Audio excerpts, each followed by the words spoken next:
quelle année et de quel semestre as-tu réalisé ton échange universitaire? Alors, M2 de cette année, enfin, c'était mon M2, du coup, 2013-2014, premier semestre. D'accord. Et combien de temps es-tu parti? 4 mois. D'accord. Pourquoi as-tu choisi cette université et pourquoi as-tu choisi de partir en échange? Alors, l'échange, déjà, c'est obligatoire, mais en plus de ça, t'es euromédiane, hein? Oui, oui. Ok, d'accord. Je veux savoir dans Tu as pu faire un stage. quel point je C'est précise. ma question. Ok. Pourquoi j'ai décidé et pourquoi c'est important de partir en échange pour avoir une expérience internationale, parce que maintenant sur le CV c'est juste obligatoire, tout le monde qui sort de nos écoles a cette expérience-là. En plus de ça, c'est passage obligé. Et pourquoi j'ai choisi Suzhou pour déjà d'un point de vue professionnel, c'est beaucoup plus valorisant de partir en Chine que en Amérique latine où les recruteurs se disent qu'on est parti faire la fête pendant 6 mois. Là, c'est aussi le cas quand on part en Chine, mais ça, ils le savent pas. Et aussi pour découvrir un pays que j'aurais rarement l'occasion de découvrir dans d'autres cours de voyage, etc. Et de voir quelque chose de vraiment extrême pour pouvoir comprendre les enjeux de ce pays et son histoire et compagnie, vu le caractère opposé qu'il a avec notre civilisation et notre culture. Okay. Quelles sont les conditions requises pour intégrer Suzhou? Est-ce qu'il faut un certain niveau de TOEFL? Quelle note il faut à peu près? Non, c'est un campus, donc c'est assez facile à obtenir. Je pense même que c'est les moyennes les plus faibles qui sont envoyées là-bas. Après, donc il y a des gens pour qui c'est pas un choix, il y en a d'autres pour qui c'est un choix. Le TOEFL est un plus, c'est pas obligatoire, mais si on l'a, ça va nous faire remonter sur la liste des classements et ça va permettre de l'obtenir plus facilement. Mais sinon, il n'y a pas beaucoup de challenge. Okay.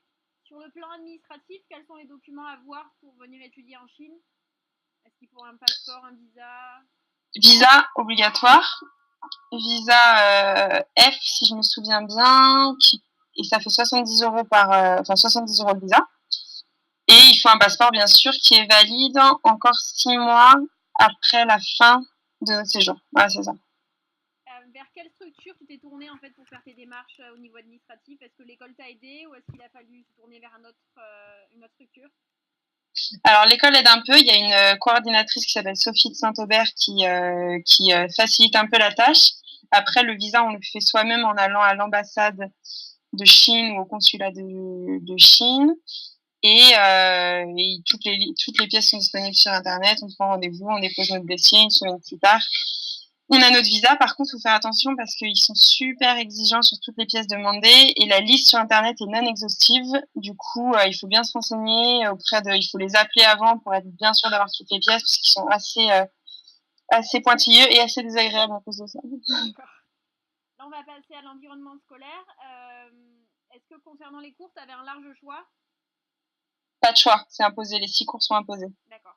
Et donc, on t'indique avant de partir les choix que tu... Enfin, Ouais, d'accord, les cours que tu as. Est-ce que le niveau des cours exactement. était élevé? Et est-ce que le fait d'avoir des cours en anglais était compliqué? Alors déjà, tous les cours sont pas en anglais. Enfin, on est censé les avoir en anglais, mais vu qu'il y a plein de profs qui sont français, ça leur arrive de switcher en français pour pouvoir nous expliquer plus clairement des trucs. D'accord. Surtout que tous les cours sont tournés sur la Chine, donc c'est intéressant d'avoir l'explication française, etc. Et non, le niveau est pas dur. Franchement, c'est très accessible. Faut juste faire attention, vu que ça paraît assez simple, à pas non plus se laisser trop avoir parce que les notes sont relativement sévères, peuvent être sévères selon les professeurs. Et voilà, je crois que c'est tout ce que Ok. En moyenne, je combien d'heures de cours par semaine tu avais? Et est-ce que la charge de travail est très importante? Non, pas du tout. Je devais avoir 6 heures ou 9 heures de cours par semaine. Ok. Et le travail personnel? Et le travail personnel, il y avait pratiquement rien. Après, il y a une option, c'est de prendre cours de chinois. Moi, je l'avais pas fait parce que j'apprends l'italien pour mon job, et donc je voulais pas tout mélanger. Et du coup, si tu prends option chinois, tu peux avoir jusqu'à 12 heures en plus par semaine, de manière à obtenir un bon niveau et pouvoir passer ton HSK, c'est le TOEFL chinois. Ok. Est-ce qu'il y a une différence de niveau par rapport à Kedge? Mais disons que Kedge, à la base, c'est pas très compliqué non plus, donc je dirais que ouais, c'est peut-être même encore plus simple, encore plus facile que à Kedge. C'est un Est-ce que peu les la profs touche. sont facilement accessibles pour poser des questions sur les cours? genre n'importe quoi. Oui, il y a des coordinateurs français, il y en a 2 qui sont d'ailleurs, le plus jeune, c'est un ancien euromédien, il est allé en campus extérieur sur Suzhou et il est resté après. Et ils sont à notre écoute et il n'y a pas de souci. Okay. Est-ce que tu sais combien d'électifs tu valides à la fin de ton semestre? Ouais, 6.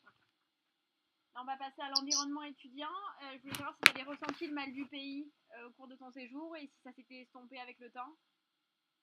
J'ai pas du tout ressenti le mal du pays parce que j'ai déjà pas mal voyagé, j'adore ça, mais c'est très très opposé. C'est une culture qui est, je pense, la plus opposée de toutes les cultures par rapport à nous.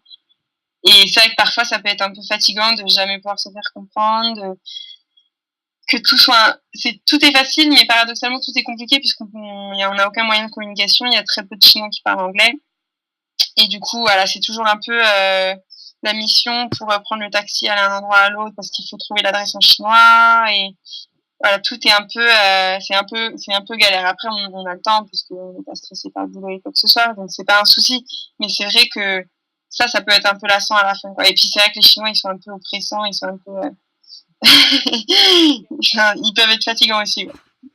Est-ce que tu peux me raconter comment s'est passée ton arrivée? Comment? Est-ce que tu peux me raconter comment s'est passée ton arrivée? Ah ouais.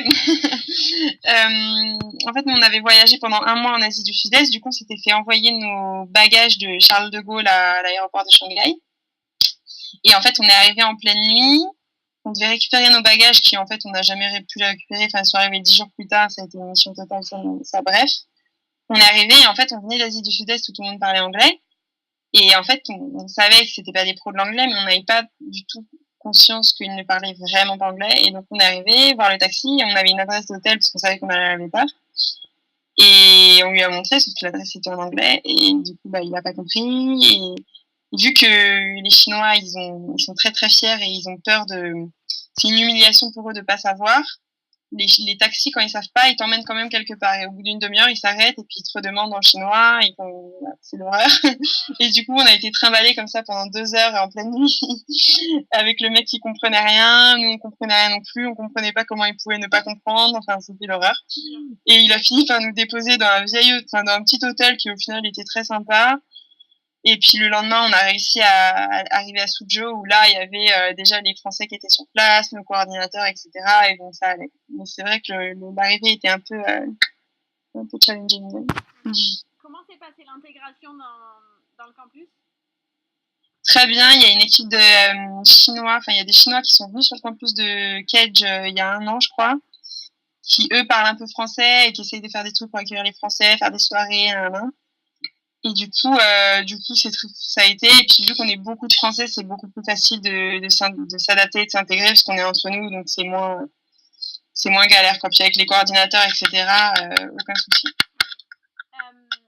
Quelles sont les activités organisées par l'école? Est-ce qu'il y a des activités sportives, des activités sportives sur le campus? Alors ouais, il y a une équipe de foot qui est montée, une équipe de basket.